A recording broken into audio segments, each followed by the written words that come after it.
Assalamualaikum warahmatullahi wabarakatuh.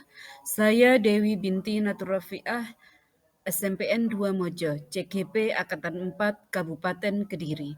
Pada kesempatan kali ini saya akan menyampaikan koneksi antar materi modul 3.1 pengambilan keputusan sebagai pemimpin pembelajaran. Yang pertama,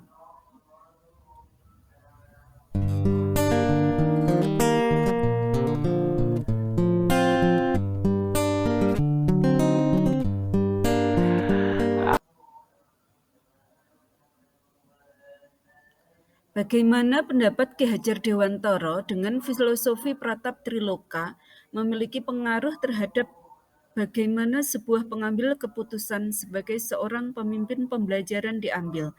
Filosofi Pratap Triloka ing ngarsa Sentulada ing madya mangunkarsa Tutwuri Handayani yang menjadi jiwa dari pendidikan nasional, mengamanatkan untuk menghamba pada murid, menjadikan kepentingan murid sebagai pertimbangan utama dalam setiap pengambilan keputusan. Selanjutnya adalah bagaimana nilai-nilai yang tertanam dalam diri kita berpengaruh pada prinsip-prinsip yang kita ambil dalam pengambilan suatu keputusan.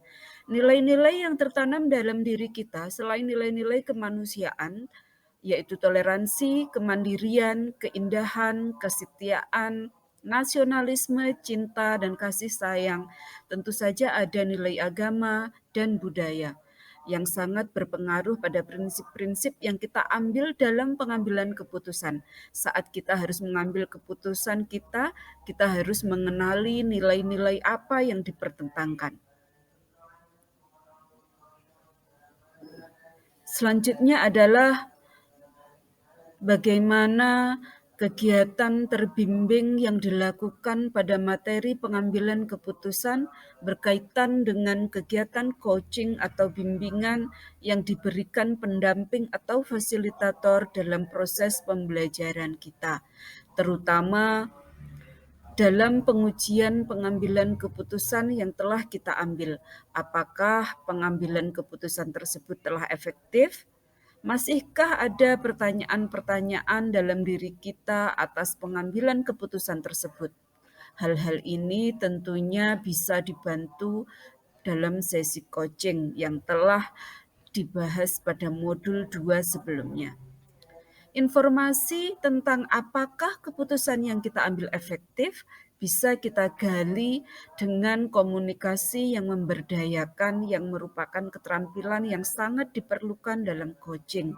Keterampilan yang membangun kegiatan coaching diantaranya adalah mendengar asertif, bertanya aktif, dan memberikan umpan balik yang membangun. Selanjutnya adalah bagaimana kemampuan guru dalam mengelola dan menyadari aspek sosial emosionalnya akan berpengaruh terhadap pengambilan keputusan. Pengembangan aspek sosial emosional dikembangkan secara terintegrasi dalam pembelajaran, dalam bentuk pembiasaan rutin dan aktivitas yang mengakomodasi aspek sosial dan emosional, seperti mindfulness, teknik stop, langkah-langkah POC, dan lain sebagainya.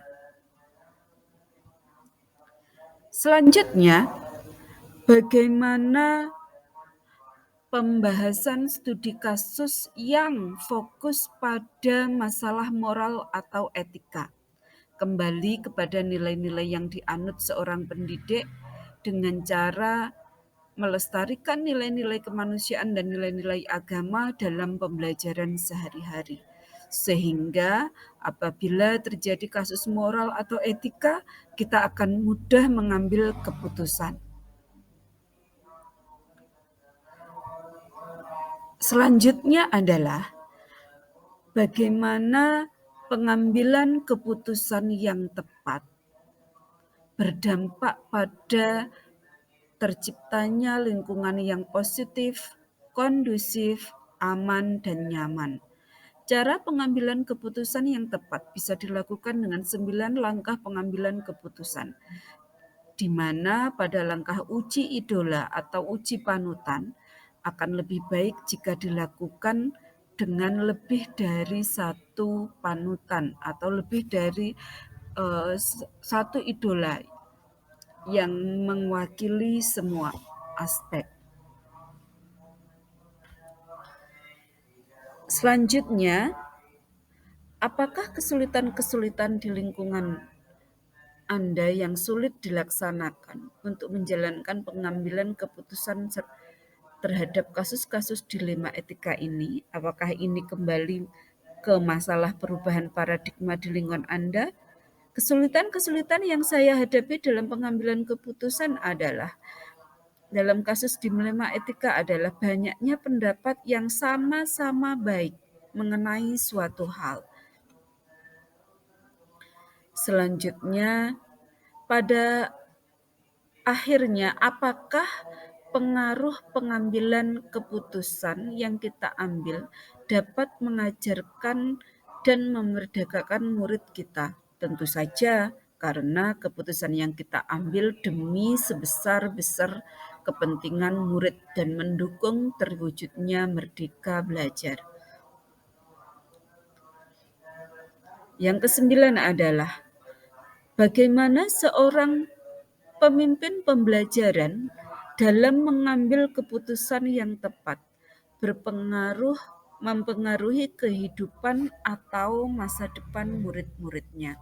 Untuk mengambil keputusan sebagai pemimpin pembelajaran, kita harus benar-benar memperhatikan kebutuhan belajar murid. Jika keputusan yang kita ambil sudah mempertimbangkan kebutuhan murid, maka murid akan dapat menggali potensi yang ada dalam diri mereka. Kita sebagai pemimpin pembelajaran dapat memberikan pembelajaran yang sesuai dengan kebutuhan belajarnya dan menuntun murid dalam mengembangkan potensi yang dimiliki, sehingga keputusan kita dapat berpengaruh terhadap keberhasilan murid di masa yang akan datang. Pendidik yang mampu mengambil keputusan secara tepat akan memberikan dampak akhir yang baik dalam proses pembelajaran, sehingga mampu menciptakan student well-being di masa yang akan datang. Kesimpulannya adalah kesimpulan yang bisa ditarik dari pembelajaran modul materi ini dan keterkaitannya dengan modul-modul sebelumnya adalah pengambilan keputusan adalah suatu kompetensi atau skill yang harus dimiliki seorang guru dan harus berlandaskan pada filosofi Ki Hajar Dewantara yang dikaitkan dengan pemimpin pembelajaran. Pengambilan keputusan harus berdasarkan pada budaya positif untuk menciptakan student well-being. Dalam pengambilan keputusan, seorang guru harus memberikan pembelajaran yang dibutuhkan murid untuk menghantarkan murid-murid menuju profil pelajar Pancasila. Dalam perjalanannya menuju profil pelajar Pancasila, ada banyak dilema etika dan bujukan moral, sehingga diperlukan panduan dari 9 langkah pengambilan dan pengujian keputusan untuk memutuskan dan memecahkan masalah agar keputusan tersebut berpihak kepada murid demi terwujudnya merdeka belajar. Terima kasih semuanya, demikian dari saya Dewi binti Rafiah, SMPN 2 Mojo. Wassalamualaikum warahmatullahi wabarakatuh.